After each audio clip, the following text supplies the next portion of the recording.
नमस्कार, स्वागत है आपका 18 स्वदेश पर। आप देख रहे हैं हमारा खास शो पावर ट्रेड। आपके साथ में हूं अभिषेक सत्यव्रतम और मेरे साथ मुंबई स्टूडियो से मेरे साथ है मेरे सहयोगी शरद दुबे। अगले 2.5 घंटे आप हमारे साथ बने रहिएगा। नए हफ्ते की शुरुआत हो रही है, एक्सपायरी के हफ्ते की शुरुआत हो रही है। बाजार में कुछ शॉर्ट्स हैं, शायद वो कवर होंगे, बाजार को थोड़ा मोमेंटम मिलेगा। लेकिन उसके अलावा ट्रिगर्स भी जो हैं भर भर के हैं और अच्छे ट्रिगर्स बाजार के लिए हैं। शुक्रवार को हमने बेहतरीन क्लोजिंग देखी है बाजार की, एक बढ़िया सत्र रहा। खासतौर पर आईटी में, कंजम्पशन में, ऑटो में हमने अच्छी तेजी देखी है।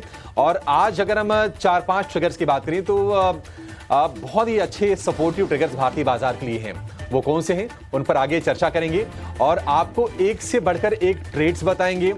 आपको हम बड़ी जो खबरें आई हैं उनसे भी रूबरू करवाएंगे। ये देखिए 4 ट्रिगर्स आपके सामने आ गए हैं। एक तो ये कि केंद्र सरकार को आरबीआई से 2.7 लाख करोड़ रुपए का रिकॉर्ड डिविडेंड सरप्लस ट्रांसफर हुआ है। तो ये एक बाजार के लिए अच्छी चीज है, क्योंकि सरकार का कैपेक्स बढ़ेगा, इकोनॉमी में पैसे आएंगे तो फिर इकोनॉमी चलेगी, बाजार को भी फायदा होगा। केरल में 8 दिन पहले ही मानसून ने दस्तक दे दी है। मौसम विभाग का अनुमान था कि 27 मई तक बारिश शुरू होगी केरल में, लेकिन वो बारिश शुरू हो गई, शनिवार को शुरुआत होगी बाकायदा। तो एक बढ़िया चीज उस फ्रंट पर है। मॉनसून अगर अच्छा होता है तो पूरी ओवरऑल इकोनॉमी के लिए और खास तौर से agri economy, consumption related stocks के लिए एक बढ़िया ट्रिगर बनता है। एक चीज और आई कि भारत दुनिया की चौथी सबसे बड़ी इकोनॉमी अब बन चुका है। नीति आयोग की सीईओ ने जानकारी दी है। तो एक सेंटिमेंट के लिहाज से और एफआईज के लिहाज से एक बढ़िया ट्रिगर ये है। और ट्रंप ने ईयू पर जो 50% टैरिफ लगाने का ऐलान किया था 1 जून से, उसको डिले कर दिया है 9 जुलाई तक। तो ये कुछ बढ़िया बेहतरीन ट्रिगर्स आपके सामने हैं। लेकिन और भी कुछ ट्रिगर्स हैं जो बाजार से रिलेटेड हैं, जो भाव से रिलेटेड हैं, जो कंपनी से रिलेटेड हैं। वो भी 4 तस्वीरें लेकर आएंगे। उसके बाद हम विस्तार से बाजार को लेकर आपको हम गाइड करने वाले हैं यहां से। तो डाउ फ्यूचर्स आपको करीब 350 अंक ऊपर दिखेगा इस वक्त। और उसकी वजह यह है कि ट्रंप ने पहले यह कहा कि ईयू के साथ जो बातचीत हो रही है वो किसी दिशा में नहीं जा रही है, और उसके बाद उन्होंने टैरिफ लगा दिया 50% का एक ही झटके में। यूरोपियन मार्केट में हमने देखा कि खासतौर से जो ऑटो स्टॉक्स थे उसमें काफी ज्यादा पैनिक का माहौल बना। लेकिन फिर रविवार आते आते ट्रंप ने कहा कि नहीं, वो 9 जुलाई तक उसको डिले कर रहे हैं। तो धमकी वाली टैक्टिक थी। अब उसको देखते हैं कि क्या किस दिशा में जाता है।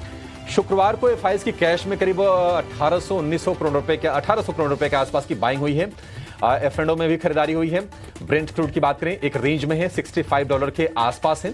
तो पिछले 5 दिन की बात करें तो एफआईज ने कैश में बिकवाली की है, लेकिन ऐसा कोई सस्टेन्ड ट्रेंड नहीं है। ऐसा नहीं कि एफआईज का मुंह भंग हो रहा है, उस तरह के कुछ पैटर्न्स बाजार में निकल के आ रहे हैं। तो ये हम कहेंगे कि भारत के लिए अच्छा ये संकेत जरूर है। नतीजे अपने लास्ट लेग में है। निफ्टी के 50 में से 48 नतीजे आ चुके हैं। एनटीपीसी के नंबर्स आए, ग्लेनमार्क के नंबर आए, अच्छे नंबर आए, और जेएसडब्ल्यू स्टील के जो नतीजे आए वो मिले जुले नतीजे आए। आगे हम विस्तार से इस पर चर्चा करेंगे। और चौथी बड़ी इकोनॉमी भारत बन गया है। निश्चित तौर पर सेंटिमेंट के लिहाज से, इकोनॉमी के स्केल के लिहाज से एक पॉजिटिव चीज जरूर है। और जो सरकार को 2.7 लाख करोड़ रुपए का डिविडेंड ट्रांसफर हुआ, रिकॉर्ड हुआ है आरबीआई की तरफ से, तो ये एक निश्चित तौर पर सपोर्ट करने वाली चीज है। पिछले साल 2.1 लाख करोड़ का डिविडेंड ट्रांसफर हुआ, तो उससे अगर आप देखेंगे तो 60,000 करोड़ रुपए ज्यादा डिविडेंड ट्रांसफर किया है आरबीआई ने अपनी जो रिजर्व्स होते हैं, जो उनकी कमाई होती है उससे। तो ये बढ़िया ट्रिगर्स हैं फिलहाल बाजार के लिए। बिल्कुल अच्छे ट्रिगर्स जो है अभिषेक आप बताते हुए, और ऑफ कोर्स मॉनसून भी आ गया है। ऑफ कोर्स मैं जो आज ऑफिस आया था तो थोड़ा भीग भी गया था, लेकिन बाजार के लिए जो है अच्छे संकेत आ रहे हैं। और ग्लोबली भी जो है थोड़ा सा लग रहा है कि टुवर्ड्स द पॉजिटिव साइड ये बायसनेस जा रहा है। आपने बहुत एक अच्छा पॉइंट बताया कि ट्रंप ने जो है अपनी बात को जो है चेंज की, या आप कह सकते हैं डिले किया। तो यहाँ पे अभिषेक ग्लोबली कैसे हम प्लेस्ड हैं, बिकॉज धीरे धीरे करके जो है नॉर्मलाइज हो रहा है। ट्रंप के अनाउंसमेंट्स जो हैं उसके भी इम्पैक्ट जो है ओवरऑल मार्केट्स में अब थोड़े कम हो रहे हैं, बट धीरे धीरे लग रहा है कि एक नॉर्मलेंसी ग्लोबल जो है ट्रेड सेटअप में देखने मिल रहा है। और ऑफ कोर्स जिस तरह डॉलर में इश्यूज आ रहे हैं, बड़े बड़े एनालिस्ट कहते हैं कि इमर्जिंग मार्केट्स में फ्लोज आ सकता है। 4 साल तक डेवलपिंग मार्केट्स में जो है अच्छे फ्लोज देखने मिले। तो अभिषेक यहाँ पे तो लग रहा है इंडिया एकदम गोल्ड स्पॉट पे है। और ग्लोबली क्या क्यूज लग रहा है, जरा बताएंगे अभिषेक? शरद गुड मॉर्निंग। देखिए ग्लोबली क्यूज आज के सत्र में ठीक है, लेकिन ये कब तक ठीक रहेंगे इसको लेकर कहना थोड़ा सा मुश्किल है। स्पेशली अगर मैं टैरिफ की बात करूं तो आपको याद होगा कि 9 अप्रैल को उन्होंने डोनाल्ड ट्रंप ने कहा था कि वो 90 दिन की मोहलत दे रहे हैं तमाम देशों को टैरिफ के फ्रंट पर, और 90 दिन में से 45 दिन बीत गए हैं। ऐसा नहीं कि कोई बहुत ज्यादा कोई कंस्ट्रक्टिव किसी देश के साथ कोई बड़ा स्टेटमेंट आया हो और टैरिफ को लेकर जो मतभेद है उसको सुलझा लिया गया हो। तो ये फिर से अब ना अगले 15-20 दिनों में टैरिफ वाली बातचीत फिर से होनी शुरू हो जाएगी कि ट्रंप क्या करेंगे, क्या जो मोहलत दी है क्या उसमें कोई रियायत मिलेगी। देखिए, नेगोशिएशंस चल रहे हैं, अलग अलग देशों के साथ नेगोशिएशन चल रहे हैं, बीच बीच में ट्रंप के बयान भी आते हैं, लेकिन ये वीकेंड पर जो उन्होंने झटका दिया ना कि अचानक से कहा कि नहीं मैं 50% ईयू पर टैरिफ लगाऊंगा, अब उसके बाद थोड़ा सा ना पैनिक का माहौल बना और यह भी हुआ कि अच्छा अब तक क्या हुआ है, मतलब जो समय बीता है 45 दिन का, क्या इसमें कोई बातचीत कायदे की हुई नहीं। तो ये एक तनाव जरूर था। हालांकि उन्होंने कहा है कि नहीं 9 जुलाई तक उसको भी फर्दर वो डिले कर रहे हैं, 9 जुलाई तक देखना होगा कि क्या कुछ निकल के आता है, लेकिन 90 दिन में से 45 दिन बीत गए हैं, ये याद रखने वाली चीज है। बाकी अगर हम संकेतों की बात करें तो अब जो गिरावट हुई थी शुक्रवार के सत्र में, गिरावट हुई थी करीब डाउ में 250 अंकों के आसपास की, वो डाउ फ्यूचर पूरा रिवर्स करके आपको दे रहा है, 350 अंकों ऊपर आपको डाउ फ्यूचर्स दिखेगा। अगर आप नेस्डेक फ्यूचर को देखेंगे 200 अंकों के आसपास की तेजी नेस्डेक फ्यूचर्स में इस वक्त देखने को मिल रही है। दो अच्छी चीजें डेटा के फ्रंट पर हुई हैं शरद। एक तो जो अमेरिका में बॉन्ड यील्ड स्पाइक अप कर रही थी, उससे चिंता यह बढ़ रही थी कि अगर सेफ हेवन माना जाता है बॉन्ड्स को, मतलब ना वो फिक्स्ड है, मतलब उसमें कोई तनाव नहीं है, तो अगर वहां पर यील्ड ज्यादा मिल रही है तो क्या एफआईज का पैसा वहां रूट होकर जाएगा भारत से, वो आशंका बढ़ रही थी। लेकिन बॉन्ड यील्ड 4.61% 10 ईयर के जाने के बाद वहां से थोड़ी सी रिवर्स होनी शुरू हो गई है और अब बॉन्ड यील्ड आ गई है 4.5% पर 10 ईयर की। 30 ईयर की अभी भी एलिवेटेड है, वो 5% के ऊपर की बॉन्ड यील्ड निश्चित तौर पर है। तो ये एक राहत की चीज है। डॉलर इंडेक्स, डॉलर जितना कमजोर रहे इमर्जिंग मार्केट्स की इकोनॉमीज के लिए थोड़ा सा फायदे की चीज होती है। 99 के नीचे आ गया है डॉलर इंडेक्स, आपके लिए एक और सपोर्ट की चीज है। और एशिया में अगर हम आज देखेंगे तो आप देखिए निकेई में अच्छी तेजी है, जापान के बाजार में, चाइना के बाजार ने, हांगकांग के बाजार ने थोड़ी सी कमजोर शुरुआत की थी, लेकिन धीरे धीरे वो पिकअप कर रहे हैं, ऊपर आते हुए दिख रहे हैं। तो ओवरऑल अगर हम ग्लोबल बाजार से अगर हम बात करें तो वो ठीक ठाक है। क्रूड में भी हमने देखा कि एक नरमी आई थी जब ये खबर आई थी कि ओपेक प्लस जो देश हैं वो बैठक करने वाले हैं जून में और जुलाई में से आउटपुट बढ़ाने को लेकर उस पर विचार किया जाएगा। तो मान के चलिए कि क्रूड एक रेंज में रहने वाला है, ज्यादा क्रूड को लेकर चिंताएं बढ़ेंगी नहीं, लेकिन ओवरऑल आज संकेत नियर टर्म के लिए आज ग्लोबल बाजारों से शरद ठीक ठाक दिख रहे हैं। और हम देख रहे हैं कि गिफ्ट निफ्टी भी शुक्रवार की बड़ी तेजी के बाद जो आज के लेवल्स हैं 24,950 के आसपास है, 50 अंकों के आसपास की तेजी पर ही शुरुआत के संकेत दे रहा है। तो बढ़िया संकेत ओवरऑल हम कहेंगे ग्लोबल बाजारों से। बिल्कुल, यहाँ पे तो इम्पोर्टेंट लेवल्स जो देखने मिल रहे हैं और ऑफकोर्स निफ्टी इम्प्लाइड ओपन भी देखें तो यहाँ पे 24,900 के ऊपर के लेवल्स देखने मिल रहे हैं और क्या पता अगर 25,000 के लेवल्स आज जो है टच कर दे। लेकिन मॉनसून को लेके जो है ऑफकोर्स हर जगह चर्चा हो रही है और सारे पब्लिक में जो है ऑफकोर्स अम्ब्रेलास खरीद रहे हैं, रेनकोट्स खरीद रहे हैं। आज हम भी थोड़ा सा बारिश में भीग के आए ऑफिस और मुंबई में भी जो है तेज़ जो है बारिश आ रही है, लेकिन समय से पहले आ गया है मानसून। यहाँ पे कहेंगे तो मानसून जो है 8 दिन पहले आ गया है और एग्रीकल्चरल इकोनॉमी भी भारत है, अच्छी कंट्रीब्यूशन जीडीपी सेगमेंट से आती है। थोड़ी देर पहले अभिषेक ने कहा कि कंजम्पशन का, आपका ओवरऑल टू व्हीलर सेगमेंट का, कुछ एनबीएफसीज का, इनके लिए पॉजिटिव न्यूज़ फ्लोज हो सकता है क्योंकि ओवरऑल जो इस बार एक्सपेक्टेशंस है कि मानसून जो है अबव नॉर्मल देखने मिलेगा। इस साल मानसून का आगमन पिछले 16 साल में सबसे पहले देखने मिला है। आईएमडी ने 27 मई को मानसून पहुंचाने का जो है पूर्व अनुमान दिया था, यानी कि जो एक्सपेक्टेड डेट था वो था, लेकिन उसके पहले ही ये आंकड़ा देखने को मिला है। सबसे देरी में 1972 में मानसून की बारिश 18 जून को शुरू हुई थी। सबसे जल्दी अगर मानसून की बात करें बारिश की शुरुआत तो केरल में 1918 में देखने मिली थी। और इम्पोर्टेंट फैक्ट्स जो है जो हमारी टीम ने कॉल आउट की है, और अच्छी बारिश जो है अर्थव्यवस्था के लिए बहुत अच्छी मानी जाती है अगर हम जो है भारत के मार्केट्स को लेके बात करें। तो अभिषेक, मानसून तो बहुत इंपॉर्टेंट फैक्टर होता है खास करके कंजम्पशन सेगमेंट को लेके अगर हम बाजार की बात करें, but overall for the economy यहाँ पे जो है स्ट्रेंथ देखने मिल सकता है और ऑफ कोर्स सपोर्टिव भी रह सकता है कुछ स्टॉक कैटेगरीज को लेके। अभिषेक। हाँ, बिल्कुल, कंजम्पशन वाले शेयरों में हमने शरद देखा भी था कि शुक्रवार को मतलब बाइंग हो रही थी ऑटो में भी बाइंग आ रही है। तो जो मानसून रिलेटेड जो भी स्टॉक्स हैं, वैसे तो देखिए अगर मानसून अच्छा रहता है ना तो ओवरऑल इकोनॉमी के लिए अच्छा रहता है। सीधा सीधा कोरिलेशन है, मानसून अच्छा यानी कि पैदावार अच्छी, पूरी जो खरीफ की फसल जो होती है उस पर निर्भर करती है। और अगर पैदावार अच्छी अगर होती है तो जो इन्फ्लेशन मैनेजमेंट होता है ना उसको भी करने में सरकार के लिए आसानी हो जाती है। बाकी किसानों की आय अगर बढ़ती है तो वो सीधे सीधे जाती है एफएमसीजी में, डिस्क्रिशनरी स्पेंड में, ऑटो में, स्पेशली टू व्हीलर में। हम सालों से ये चर्चा कर रहे हैं, तो ये वो स्टॉक्स हैं जो डायरेक्टली कोरिलेटेड हैं मानसून से। अदरवाइज पूरी इकोनॉमी के लिए निश्चित तौर पर ये राहत की चीज होती है। और 8 दिन पहले पहुंच गया शरद मानसून, आप बता रहे हैं कि नहीं 16 साल में सबसे जल्दी ये मानसून का आगमन है देश में। अच्छा, हम बातचीत कर रहे थे स्काईमेट के ऑफिशियल से, उनका ये कहना था कि देखिए जल्दी आ जाए, जल्दी आने के साथ साथ जरूरी ये होता है कि पूरे देश में इवनली मानसून फैले और अच्छी बारिश हो। कई बार ऐसा होता है कि मानसून पहले आ जाता है और फिर सूखे की भी स्थिति देश में बनती हुई दिखी है, तो वो स्थिति नहीं होनी चाहिए। उम्मीद करेंगे कि बारिश आ गई है तो बारिश टिके और पूरे देश में फैले और राहत की चीज मिले। मानसून के साथ साथ शरद 2-3 अच्छी चीजें हैं जिसको हम चर्चा कर रहे थे। एक तो देखिए चौथी सबसे बड़ी इकोनॉमी भारत बन गया है। ये एक प्राइड का भी मोमेंट है। लीप फ्रॉग किया है हमने पिछले, अगर हम 15-20 सालों की अगर हम बात करें तो धीरे धीरे करके हमने अपनी स्ट्रेंथ को बढ़ाया है, स्केल को बढ़ाया है और अब हम चौथे नंबर पे आ गए हैं। अच्छी चीज़ एक और हुई है बाजार के लिए कि केंद्र सरकार को 2.7 लाख करोड़ रुपए का रिकॉर्ड डिविडेंड मिला है आरबीआई की तरफ से। पिछले साल याद होगा कि सरकार की तरफ से कैपेक्स हुआ नहीं था, इलेक्शन ईयर था, तो थोड़ी सी ना बाजार पर उसका इम्पैक्ट आया था, थोड़ा बाजार की चाल को प्रभावित किया था इन सब चीज़ों ने। लेकिन ये एक बढ़िया चीज़ है, अब कैपेक्स भी बढ़ा गया, सरकारी खर्च भी बढ़ेगा और इकोनॉमी को थोड़ा आगे दिशा मिलेगी। तो निश्चित तौर पर मानसून हो गया, इसके अलावा ये रिकॉर्ड डिविडेंड का मिलना हो गया, भारत का चौथी इकोनॉमी बनना हो गया, ये तमाम चीज़ें आज सुबह सुबह सोमवार के दिन हमारा मूड को हरा कर रहे हैं ये। और आप उम्मीद करें कि आप शायद बड़े अच्छे से एंजॉय कर रहे होंगे मुंबई की बारिश को। तो ये बिल्कुल, मुंबई की बारिश तो बहुत अच्छी है, लेकिन हाँ अगर आप घर के अंदर है तब, और आपके साथ अच्छे पकौड़े रहे या चाय रहे तब ठीक रहेगा। लेकिन अगर आप वॉक करके ऑफिस जा रहे हैं, अगर सुबह में आपका शिफ्ट है, तब शायद कुछ इश्यूज आ सकते हैं।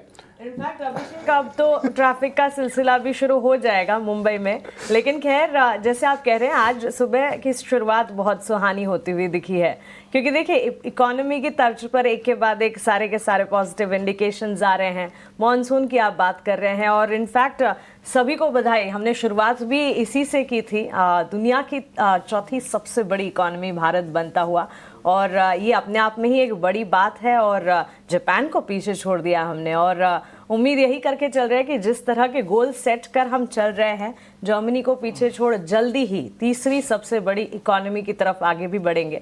तो ये बेहद ही प्राउड की बात है। और इकोनॉमी के लिहाज से चाहे फिर मॉनसून हो, आरबीआई की तरफ से जो डेवलपमेंट्स हों, और देश की इकोनॉमी के हालात जो है लगातार डेवलपमेंट यानी कि विकास की बात कर रहे हैं, से सारे पॉजिटिव नोट्स पर शुरुआत करेंगे इस नए हफ्ते की। और ये नया हफ्ता भी काफ़ी इंपॉर्टेंट है, बिकॉज इस महीने के लिए ये लास्ट वीक होने वाला है, मंथली एक्सपायरी का हफ्ता होने वाला है। और इन सारे के सारे पॉजिटिव इंडिकेशंस के साथ अब आज के लिए भारतीय बाजार की शुरुआत कैसे होगी, शुक्रवार का सेशन भारतीय बाजार के लिए कैसा दिखा था, और साथ ही इवेंचुअल इम्पैक्ट ग्लोबल फ्रंट पर जिस तरह आप अभी बता रहे थे कैसे नजर आ रहे हैं, और उसका सपोर्ट भारतीय बाजार के लिए किस तरह मिलेगा, ये सारी की सारी चीजें और स्ट्रैटेजी की शुरुआत करते हैं। और फ्राइडे सेशन को सबसे पहले याद करते हुए, पूरा का पूरा हफ्ता पिछला काफी वॉलेटाइल था, लेकिन काफी इंप्रेसिव रहा फ्राइडे का सेशन। शुरुआत जो है काफ़ी सबड्यूड कह सकते हैं, हल्की फुल्की बाजार ने ज़रूर की, लेकिन उसके बाद इंटरेस्टिंगली अच्छे लेवल्स को टच बेस करते हुए सारे बेंचमार्क्स हो, चाहे ब्रॉडर मार्केट्स हो, और साथ ही सेक्टर स्पेसिफिक बाजार की चाह हो, अच्छा खासा एक्शन दिखाते हुए दिन के उच्चतम स्तर के करीब निफ्टी में क्लोजिंग 24,853 की तरफ हमने देखी। ये वही लास्ट वीक था जब 24,600 और उससे भी नीचे भारतीय बाजार में बिकवाली का दबाव, वॉलेटाइल सिनेरियोज देखने को मिले थे। लेकिन all things good as it ends well, वैसे ही फ्राइडे सेशन में मजबूती का रुझान रहा और उम्मीद यही करके चलेंगे कि वहां से जो तेजी के दौर है या तेजी के सेशंस है वो आगे ही बढ़ते हुए नजर आए। एफआईएस डीआईएस के आंकड़ों से शुरुआत कर लेते हैं। एफआईएस की तरफ से सेलिंग स्ट्रीक देखने जरूर मिली थी पिछले हफ्ते, अगर देखें एफआईएस की वापसी होती दिखी और उसके बाद एफआईएस के सेल डेटा चाहे फिर कैश मार्केट में हो या वायदा बाजार में। लेकिन ताजा डेटा पॉइंट्स की अगर बात करें अभिषेक, 23 मई के ही आंकड़े 1794 करोड़ की खरीदारी। अब हाँ, ये भी बात है कि एफआईएस की तरफ से पिछले अगर 5 सेशंस की बात करें तो 3 सेशंस में बिकवाली के आंकड़े हैं। लेकिन चलिए फिर वापस खरीदारी के डेटा पॉइंट्स आते जरूर दिखे हैं और साथ ही डीआईएस की भी लगातार सपोर्ट है भारतीय बाजार के लिए। घरेलू संस्थागत निवेशक तो हमें सपोर्ट कर रहे हैं। और मानसी ठीक ठाक है, मतलब ऐसे कोई नेगेटिव संकेत नहीं आ रहे हैं एफआईज की तरफ से। मतलब कोई सस्टेन्ड ऐसा नहीं कि ट्रेंड आया हो कि नहीं एफआईज बेच रहे हैं। हालांकि ये भी एक सस्टेन्ड ट्रेंड ये भी नहीं है कि खरीद रहे हैं। आप जैसा बता रही हैं 5 में से 3 दिन तो बिकवाली का ही आंकड़ा आया है। लेकिन शुक्रवार को आंकड़े 1800 करोड़ रुपए के छोटे से आंकड़े जरूर हैं कैश में। घरेलू फंड्स की बात करें, डीआईज की बात करें तो उन्होंने भी 300 करोड़ रुपए के आसपास की बाइंग की है। उसके अलावा भी बाकी आप आंकड़े देखिए, इंडेक्स ऑप्शंस में करीब 15,500 करोड़ रुपए के आसपास की बाइंग, स्टॉक फ्यूचर्स में 3,000 करोड़ रुपए के आसपास की बाइंग और इंडेक्स फ्यूचर्स में 150 करोड़ रुपए की बाइंग। तो करीब करीब 5,500 करोड़ रुपए के आसपास की बाइंग है स्टॉक फ्यूचर्स को मिला के और कैश को मिला के और इंडेक्स फ्यूचर्स को मिला के। तो ठीक ठाक है। उम्मीद करेंगे कि हम जिन आंकड़ों के बारे में चर्चा कर रहे हैं कि भारत के लिए ये सपोर्टिव हैं, उन आंकड़ों के बारे में शायद एफआईज भी बिल्कुल गंभीरता से सोचेंगी कि मॉनसून यहाँ जल्दी आ गया है, भारत चौथी बड़ी इकोनॉमी बन गई है। तो ये ट्रिगर के तौर पर निश्चित तौर पर काम करते हुए दिखाई देंगे और उम्मीद करेंगे कि आगे जब आरबीआई की जो पॉलिसी बैठक होने वाली है जून में, उसमें जब रेट कट आ जाएगा तो एफआईज के लिए एक और ट्रिगर मिल जाएगा। अच्छी चीज यही हुई कि हम एफआईज के आउटफ्लो को लेकर चिंतित क्यों थे। 2 चीजें हो रही थी। एक तो अमेरिका में बॉन्ड यील्ड ऊपर जा रही थी। हमने देखा था कि 10 ईयर की जो बॉन्ड यील्ड थी 4.61% पर पहुंच गई थी। अब वहां पर शुक्रवार को जो रीडिंग आई 7 बेसिस पॉइंट घट के आई, 4.5352 के आसपास आई। उसके बाद आज हमारे पास जो रीडिंग है वो 4.5% की है। तो एक जो तनाव था कि फ्लोज वहां मूव कर सकते, थोड़ी सी सबसाइड वो जरूर हुई है मानसी। और चाइना के मार्केट में जो रेट कट हुआ था उनके 10 बेसिस पॉइंट का 1 साल की और 5 साल के दरों में, उतना ज़्यादा लगता नहीं कि वो चीज़ें परेशान करेंगी। तो एफआईज को फिर आना पड़ेगा भारत में। भारत में मौके हैं, भारत में ग्रोथ है, भारत में स्केल है, आप उससे दूरी बना नहीं सकते हैं। शॉर्ट टर्म में ठीक है, थोड़ा मोड़ा पेन है, अदरवाइज तो चीज़ें डेटा में फिलहाल शुक्रवार की ऐसी कोई नेगेटिव चीज़ नहीं दिखाई दे रही है मानसी। ओवरऑल मैं कहूँगा कि एफआईज उम्मीद करके चलेंगे कि आज के सत्र में भी एफआईज की तरफ से हम बाइंग का ही आंकड़ा देखेंगे शायद भारतीय बाजार में। बिल्कुल, एफआईज की जो है बाइंग को लेके बहुत पॉजिटिव फैक्टर जो अभिषेक पॉइंट आउट कर रहे हैं और फ्यूचरिस्टिकली भी जो है भारत के फेवर में आने वाला है। लेकिन अभिषेक, निफ्टी के लेवल्स पे बात करें, आज की क्या रणनीति होनी चाहिए? आपने सुबह कहा था कि थोड़ी शॉर्ट कवरिंग्स भी जो है देखने मिल सकती है। एंड ओवरऑल जो है 2-3 सेशन से जो है बाजार सपोर्ट कर रहा है। 24,850 के लेवल्स पे ऑलमोस्ट क्लोज हुआ था। अभी गिफ्ट 50 इम्प्लाइड की बात करें तो यहाँ पे भी जो है मोमेंटम और बढ़े जा रहा है। पहले 50 पॉइंट था, अब जो 60 पॉइंट के ऊपर आ गया है। तो किस तरह निफ्टी का सेटअप आ रहा है अभिषेक, जरा बताएं।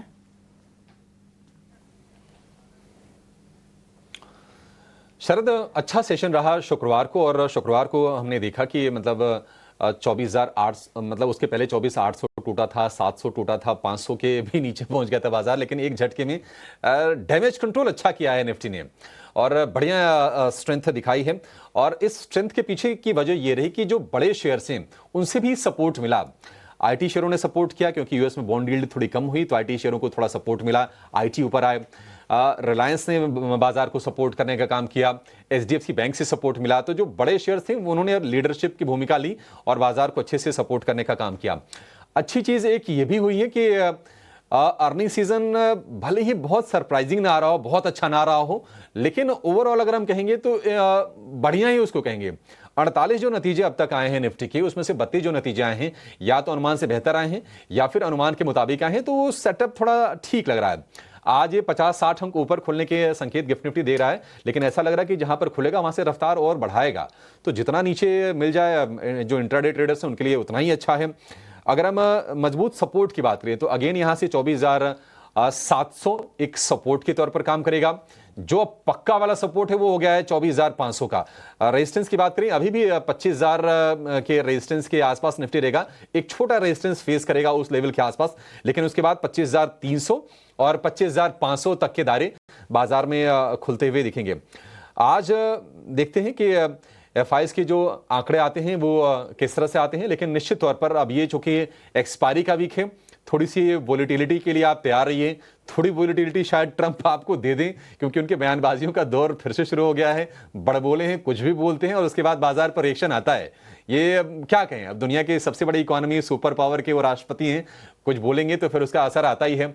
जैसे उन्होंने एप्पल पर भी 25% टैरिफ की बातचीत कर दी है कि अगर आप भारत में या फिर बाकी देशों में बना के अमेरिका में बेच रहे हैं तो आपको 25% टैरिफ देना पड़ेगा। तो थोड़ी सी वोलेटिलिटी के लिए आप तैयार रहिए।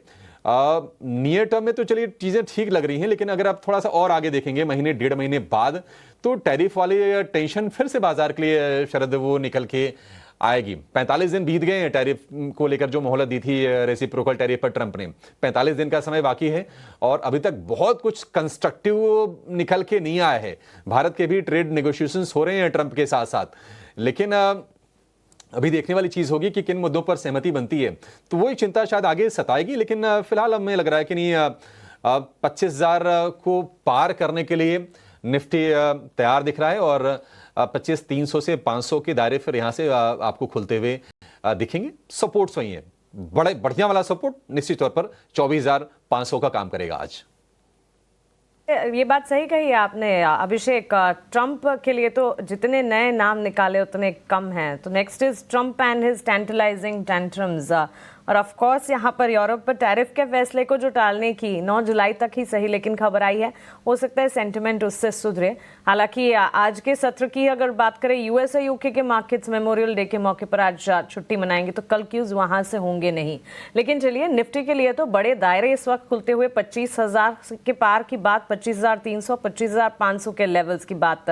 और इस पर विस्तार से आगे हमारे टेक्निकल एक्सपर्ट से भी उनकी राय जानेंगे और कितने बड़े दायरे निफ्टी पर खुलते हुए दिख रहे हैं, इस पर खास तौर से नजर होगी। अब बात करते हैं बैंक निफ्टी की। और बैंक निफ्टी की ही अगर बात करें, लास्ट सेशन में हमने देखा डिमांड देखने मिली थी लोअर लेवल्स पर, just like Nifty. In fact Friday का टेक्सचर ही कुछ ऐसा था कि शुरुआत बड़े ही रैशनल नोट पर की और उसके बाद सरप्राइज कर दिया हमें मार्केट ने। बैंक निफ्टी में भी 55,400 के नजदीक क्लोजिंग, करीब 450 अंकों की मजबूती के साथ पॉजिटिव बायस जो है वो नजर आ रहा है। और आने वाले दिनों में भी पूरी की पूरी संभावना है कि पॉजिटिव बायस जो है वो इंटैक्ट रहे। यहां पर भी अब 55,400 तक के दर्शन अगर हो चुके हैं, तो 56,000 के लेवल्स यानी कि बड़े दायरे खुलते हुए जरूर नजर आएंगे। अब वो रेंजेस कौन सी होंगी, इस पर खास तौर से हमें फोकस करना होगा। बहरहाल अगर आप यहां पर देखें तो सरकारी बैंक, निजी बैंक क्षेत्र में अच्छा खासा एक्शन देखने को मिला था। और बैंक निफ्टी के लिए अगर देखें, इनफैक्ट कंपैरिजन फ्राइडे सेशन के लिए तो अभिषेक करना मुश्किल हो जाए, बिकॉज निफ्टी और बैंक निफ्टी दोनों में ही परफॉर्मेंस अच्छी खासी नजर आई थी। बिल्कुल बिल्कुल, परफॉर्मेंस अच्छी थी। देखिए, वैसे भी अगर आप निफ्टी को निफ्टी बैंक से अगर तुलना करेंगे तो मतलब 2 गुने 2.5 गुने के आसपास का फर्क है इंडेक्स के लेवल में। तो अगर पॉइंट के हिसाब से देखेंगे तो मतलब अगर निफ्टी अगर 200 चले तो 400-450 पॉइंट निफ्टी बैंक का चलना स्वाभाविक है। थोड़ा सा हल्का ज़रूर है अगर अब निफ्टी से तुलना करें, थोड़ा सा वाइल्ड स्विंग के लिए जाना जाता है निफ्टी बैंक, क्योंकि 12 ही शेयर हैं। लेकिन मानसी, आज मुझे लगता है कि ये मानसून वाला ट्रिगर ने निफ्टी बैंक को काफ़ी सपोर्ट करने का काम करेगा। निफ्टी बैंक वैसे चला बहुत है, लेकिन आज फिर से हम मूव निफ्टी बैंक में देख सकते हैं। और निफ्टी बैंक के साथ साथ जो फाइनेंशियल स्टॉक्स हैं, कंज्यूमर फाइनेंस वाली कंपनीज हो गई या फिर व्हीकल फाइनेंस वाली कंपनीज, उनके लिए ये निश्चित तौर पर अच्छी चीज़ है। निफ्टी बैंक के लिए सेटअप ठीक ठाक दिख रहा है, निफ्टी से थोड़ा सा बेहतर मैं कहूँगा आज निफ्टी के मुकाबले निफ्टी बैंक दिख रहा है। सपोर्ट लेवल की बात करें तो वो थोड़ा 500-500 पॉइंट शिफ्ट हुआ है। 500 पॉइंट तो निफ्टी बैंक क्या ही देखता है, लेकिन 55,000 पर मान के चलेंगे कि आज के लिए सपोर्ट के तौर पर काम करेगा। और 56,000 एक रेजिस्टेंस होगा। वहां तक हमने देखा था कि निफ्टी बैंक अपनी रीसेंट जो रैली थी उसमें गया था, उस लेवल के ऊपर निकला भी था, तो वहां तक के दायरे खुल गए हैं। 1000 पॉइंट का ये निफ्टी बैंक के लिए रेंज होगा और इसके बीच ही आज के सत्र में समय बिताता हुआ दिखेगा। बढ़िया दिख रहा है सेटअप उसके लिए। बाकी प्राइवेट बैंकिंग की बात करें, एचडीएफसी बैंक में, आईसीसी बैंक में अच्छी तेजी दिखी है। थोड़ा सा लगाड़ रहा है एसबीआई, हो सका कि वहां से मोमेंटम मिले। एक्सिस बैंक और कोटक बैंक भी आज सपोर्ट देने का काम करे निफ्टी बैंक को। तो ओवरऑल माहौल ठीक ठाक है निफ्टी बैंक के लिए भी। मानसी, तो चलिए बैंक निफ्टी के लिए फिलहाल ये संकेत नजर आ रहे हैं। और अच्छी बात यह है कि आज सुबह इंडेक्सेस की अगर बात करें, विदेशी बाजार से भी ठीक ठाक संकेत जरूर कहे जाएंगे। हालांकि फ्राइडे सेशन यूएस मार्केट्स के लिए वॉलेटाइल ही था, लेकिन गिफ्ट निफ्टी की तरफ से इंप्लाइड ओपन जो है करीब 72 अंकों की मजबूती है, तो पॉजिटिव फ्रॉम देयर। एशियाई बाजार ठीक ठाक शुरुआत होते हुए इंडेक्सेस और स्ट्रैटेजी, साथ ही एफआईएसडीआई का एक्शन भी भारतीय बाजार के हक में ही इस वक्त नजर आ रहा है। तो सारी की सारी पॉजिटिव चीजों के साथ अब आगे बढ़ेंगे और